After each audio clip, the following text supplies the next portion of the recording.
finally Friday. It's Friday, Friday. Thank God it's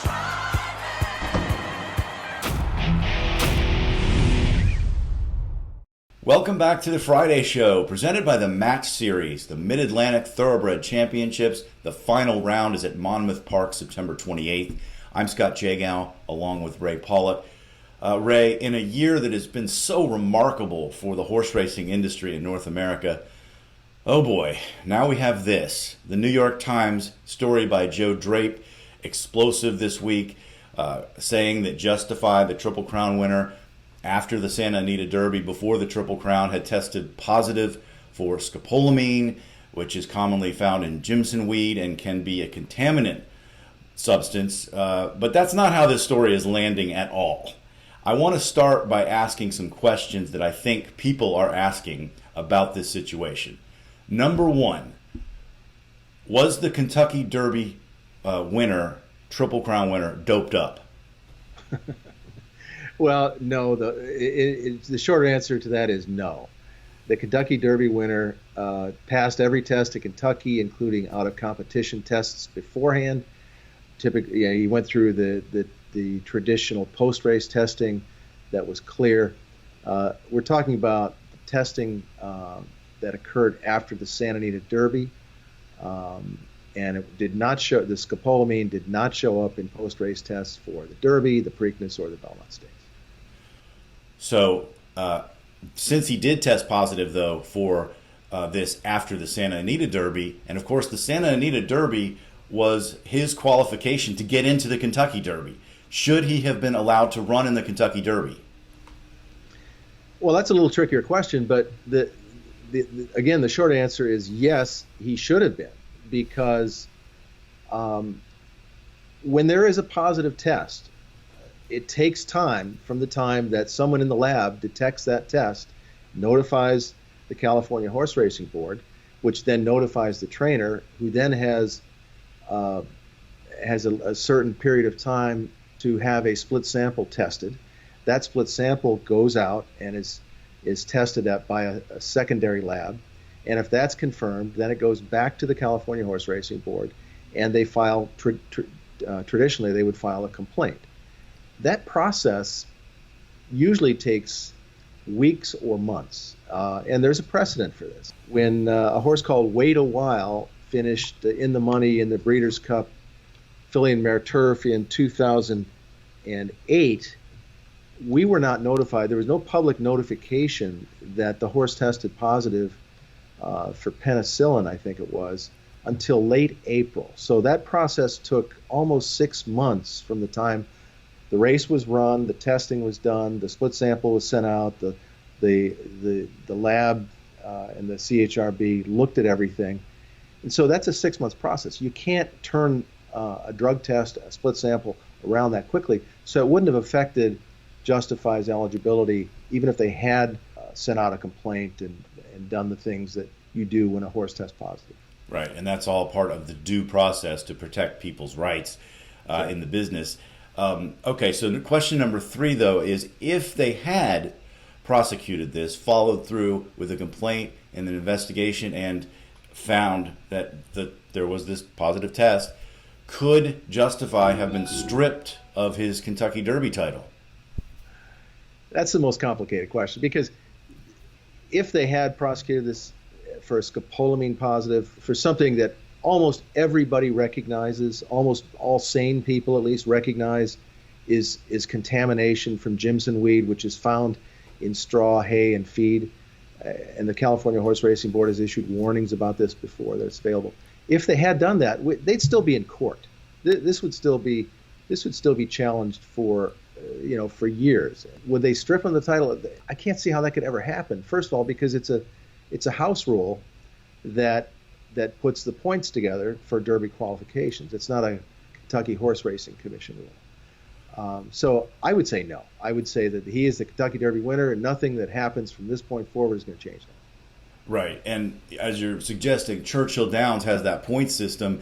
The Santa Anita Derby is the reason Justify got into the Kentucky Derby, because he didn't have the points necessary. He had to finish first or second. So But again, that is Churchill Downs. That is not the Kentucky Horse Racing Commission. That's certainly not the California Horse Racing Commission. So that's interesting answers to those three questions. Now let's broaden it out a little bit. My takeaway, Ray, the first takeaway I have is, why do we have to have this secrecy in this business? To me, the secrecy is the worst part of this and the reason that this is so explosive. If the California Horse Racing Board had come out at some point during this process and said, we have this positive test, we believe it's contamination, it's happened in other cases with this particular substance, we are definitely going to investigate it, and we want to let the public know that this is going on, this story would not be there today blowing up in everyone's faces.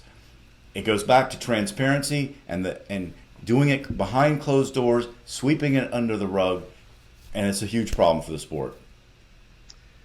Yeah, this is, as I said, the answer to the question about the Santa Anita Derby positive test. A positive test is not really a positive test until you've gone through those various steps, and they do that to protect trainers with a due process, as you said. But they could have gone to Bob Baffert and said, look, we have this situation.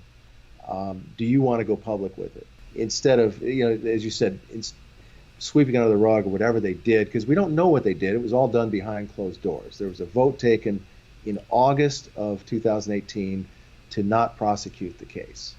We don't know exactly why. We don't know what the evidence is that they had. We don't know if they're going to show us the evidence, if they're going to make that public. The CHRB has been very quiet about the whole thing since it blew up on Wednesday night when the story was first published. But I guess I don't want to cut them any slack on this, but in the past they have prosecuted this same drug against trainers like Richard Mandela, Ron McAnally, Willard Proctor, three names that you associate with the cleanest kind of horsemanship that there is in the game. They prosecuted those guys and made them spend thousands of dollars on attorney's fees. The horses that tested positive for scopolamine were disqualified from their races. And maybe the California Horse Racing Board said, we're not going to do that anymore. But if that's their policy, not to prosecute contamination cases, then they should have come out ahead of time and said, we've changed our policy and we're not going to prosecute contamination cases. But they didn't do that. No, what they did was they changed the rule in terms of how severe the penalty is after this case was swept out. And the other thing that I'm concerned about is the optics with Baffert and the California Horse Racing Board. You have to go back to 2013 when we had this situation where Baffert had 7 horses die of mysterious circumstances, heart-related. They just dropped dead in their stalls, and there was this thorough investigation, according to the CHRB, of what happened, and they could not find any correlation with anything that would say this caused those 7 deaths. They did say in the report that Baffert was giving his horses a thyroid medication even if they didn't have a thyroid problem. He didn't even look into whether they had it. That's troubling. That's suspicious. But what's really concerning from the public standpoint is that nothing happened to Baffert. He had 7 horses drop dead, and maybe they just couldn't find what the cause was, but it still sticks in your mind. It's still, okay, something fishy went on there. And then you have the fact that there are members of the CHRB who have had horses with Baffert. There's a conflict of interest there, and that all makes this that much worse. Yeah, and that really, to me, that's the question here that really is the thing that we have to address. Should racing commissions have people that are deciding cases, have people who are invested in the industry and have a conflict of interest? On the one hand, it's a terrible idea. On the other hand, if you have people on racing commissions that have no knowledge of the sport, they're going to make dumb decisions too. And it seems to me that there's got to be some sort of balance between having people who have some investment in the game, some knowledge of the game, and then people who are just sharp business people, men and women, who can look at look at issues and make wise decisions on those issues. To me, the California Horse Racing Board for too long has had people on it that are involved very closely in the game. Chuck Winter was the chairman at the time. He's a horse owner. He's had horses with Baffert, according to Joe Drape's article. The next chairman, Madeline Arbach, is a horse owner and a breeder in California. And I'm not sure the optics of that are very good, because it starts to look like self-regulation. I don't think there's any way you can argue that Bob Baffert doesn't get different treatment in California. I just don't see any way to argue that. There's no defense there. He clearly has, and in some cases it's because of his prominence nationally. I'm sure that's one of the reasons. The length of time that he's been a trainer there. They have these relationships, but it becomes a sticky wicket when you have these relationships and then they're regulating you. It's hard to say no. It's hard to point a finger at Bob Baffert when that web is there. So but the public right now is pointing the finger at Baffert. I've been actually surprised at some of the reaction on our website in terms of suspicions about this trainer, and so I don't know where this is headed. I mean, I have no idea. Do you have any thoughts on that? I think where this is headed is probably to Sacramento, and Governor Gavin Newsom's office and his staff will probably take a long, hard look at the California Horse Racing Board, the way it is currently structured. Do they want to have people from inside of an industry on the board that is regulating an industry? And right now, there's no state law or rule against it. I don't think this is. I really don't think this is about Bob Baffert. I think this is about the California Horse Racing Board. People are uninformed when they think that this horse was doped up or a drugged horse won the Triple Crown. That's great headline stuff on Deadspin and websites like that, and all of the hours of talk radio and television on ESPN and stuff. They're going to be talking about that. But the real issue here, the one when all the dust has settled, is should regulators be comprised of people who are invested in the sport? I want smart people on boards, on racing commissions, but I also want somebody who knows something about the game, because these are not. There's a lot of issues that come up that are not black and white, and you need somebody that understands it.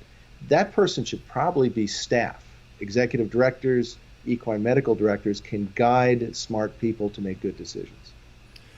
Well, you said not black and white. This is a black mark on the sport from the general public's perception, because they don't know. Like you said, I mean, 95% of people who read that story that don't know anything about horse racing think that the horse was being doped.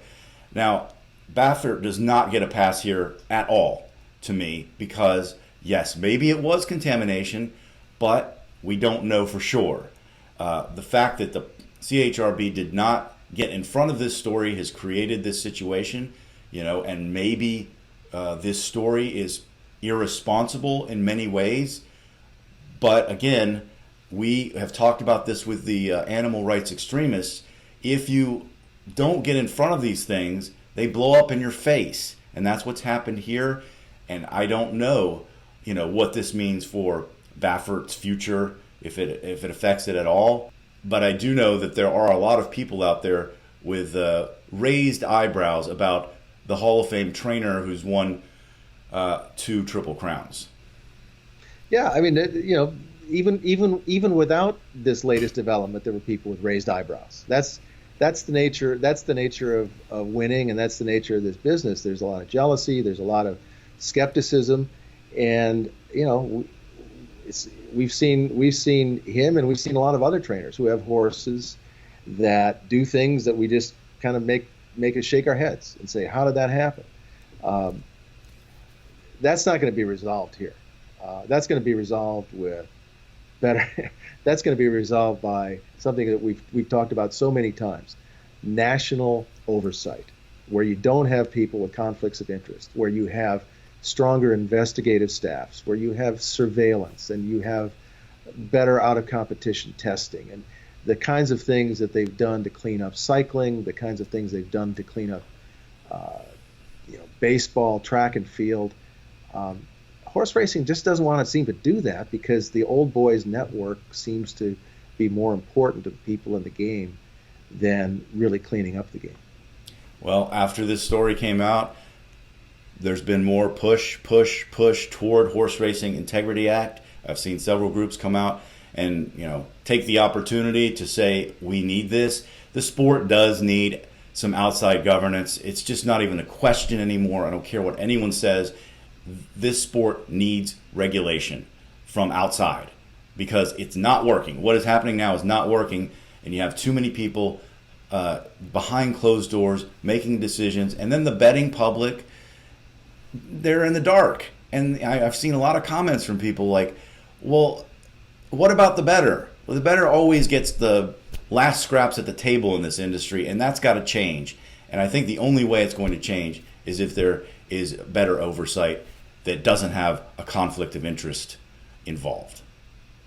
Yeah. All right. Well, that is going to do it for this edition of the Friday Show. We do have a poll question, so you can share your thoughts on this crazy development, the latest development in a year of a lot of them.